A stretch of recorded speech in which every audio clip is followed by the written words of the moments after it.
I want to preface this by saying I'm a Lakers fan. I'm definitely a diehard Lakers fan. But I also acknowledge that some things just don't make sense. And I think one of those things is Michael Cooper getting, first of all, becoming a Hall of Famer.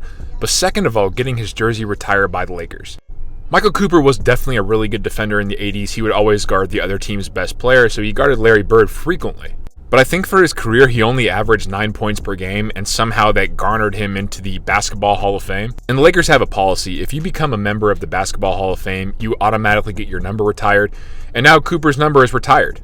So that led me to think, what are some other weird retirement jerseys in the NBA? And there are quite a few, but here are just some of them. For those of you that don't know, Tony Allen is getting his jersey retired later this year by the Memphis Grizzlies. They also have Zach Randolph and Marc Gasol for their jerseys being retired as well. For a team that never even went to the Western Conference Finals, maybe they did once, I think it's weird that all three of these guys had their jersey retired, but I find it even stranger that Tony Allen has his. Nick Collison, for some reason, has his jersey retired by the OKC Thunder. That's one of the most puzzling ones of all time. I know he was there for the better part of 15 years, but he really had no impact as a player.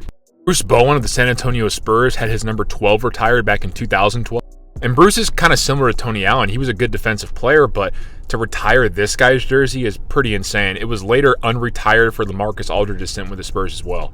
Believe it or not, I think the craziest jersey retirement is actually Vince Carter. He's the first player ever to have his jersey retired by the Toronto Raptors. It happened, earlier last year. But it's not because Vince Carter wasn't like the quintessential Raptors player. It was because, if you don't remember, Vince Carter's last couple years with the Raptors was tumultuous. There was a whole bunch of him talking to the media, wanting to get traded, disrespecting the franchise.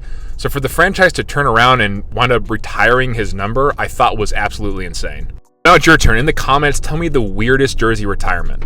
And why is the answer the Miami Heat retiring 23 in honor of Michael Jordan, who's still with us?